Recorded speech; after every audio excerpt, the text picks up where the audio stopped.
Today we're taking a look at virtual volumetric efficiency tables and when you should rescale them. Stick around.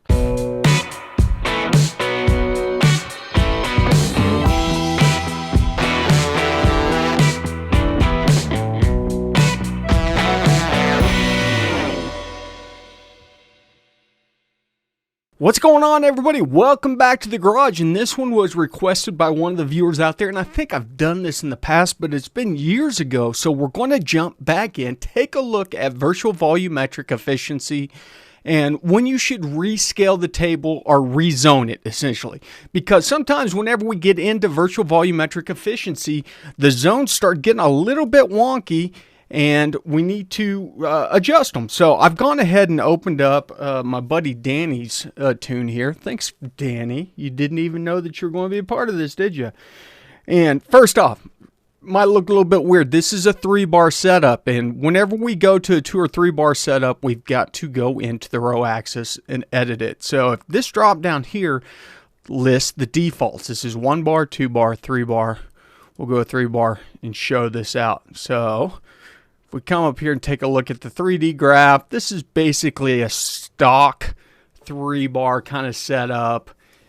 Actually, it's 2 bar if you're to look at it. It starts getting really out of whack above 2 bars. That's why you've got all this shooting up like crazy up there. So if you're to go in here and run more boost than 2 bar, you definitely want to touch that up. But this area right in here in the middle of everything should be your peak boost. Peak torque, peak boost right here, and that is 1.6, 1.7 bars where this one theoretically is making peak boost. So if we look at our zone numbers, it's going to say uncalculate. Well, we haven't made any changes. Here's our zones. Looks kind of crazy, but you can see each step of this is a different zone. Zone, zone, zone, zone, zone, zones. Zone, zone, zone, zone, zone, zone, zone, zone. All these are zones. So let's go over the table and look at this. So we got 29 zones on this thing. That's standard. Everything's going to have 29. It's going to throw fits if you don't end up with 29. And you can see here zone 0, 1, which this definitely needs rezoning. Look, this zone is only 1 row. Now, if we were to go over and look at it, because this is still a 1 bar zone setup, and I can tell because we max out right here, if we go over and look at this as a 1 bar, it's going to make a lot more sense. Okay, there we go. So now that 1 jumped to 3, and so forth. And so you can see by going to a 3 bar setup in this case, our zones really do some wonky stuff, get mashed up and made to work with the new ranges of the data that we can see. Remember, there's interpolation between those datas. So that's in one situation where you're going to want to rezone if you're going 2 bar or 3 bar. So since we'll go ahead and just treat this like a 2 bar setup since we're kind of maxing out there anyways.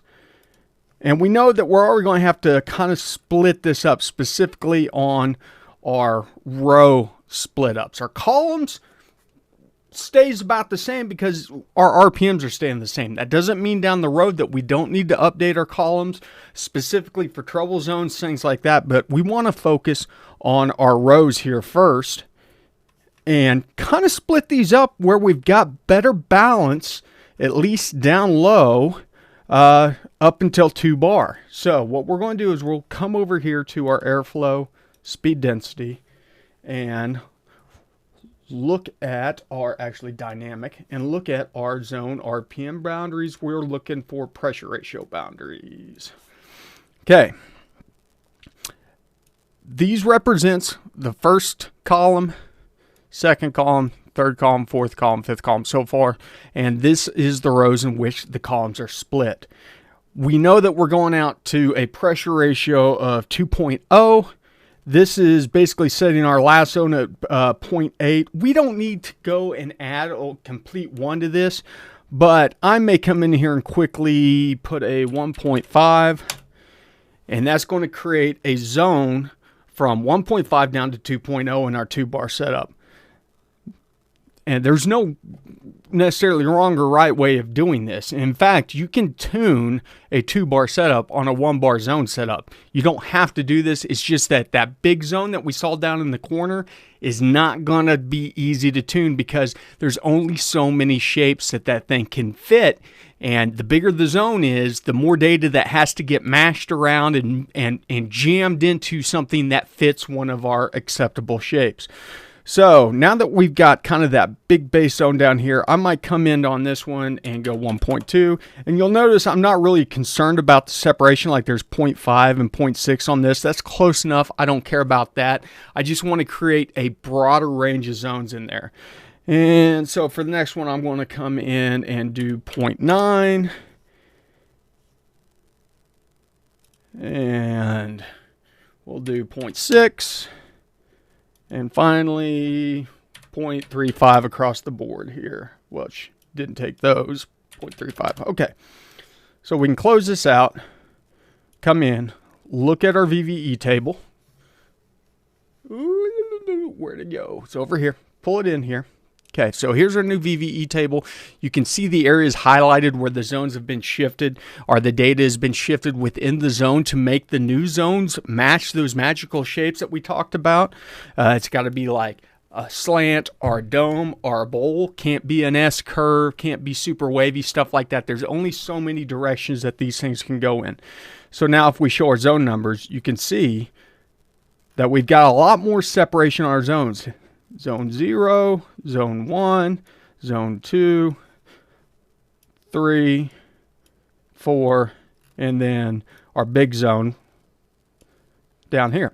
So that's the first thing. The second thing that we have to worry about is if we're having trouble areas. So let's kick this back over, take a look at our 3D area, and that's pretty nasty. See these hard lines here? That's not going to tune. We can try before we upload this up, just smoothing the crap out of this. Let's see how it looks, calculate it, and that did pretty good. But you can start to see those shapes that I talked about form in here. You can see the bowls and the bowls and the domes and the slants. But what you don't see is an S-curve. Where you think you might see one, like right here, there's a zone boundary right in that area. And that's what you're seeing is because there's a zone boundary in this area, this one wants to be low, this one wants to be high. It has a lot of interpolation between, and that might actually cause us some problems whenever it comes to tuning. And so for this one, we might need to shift that zone. So if we come out and let's zoom out and look at that, that's low RPMs.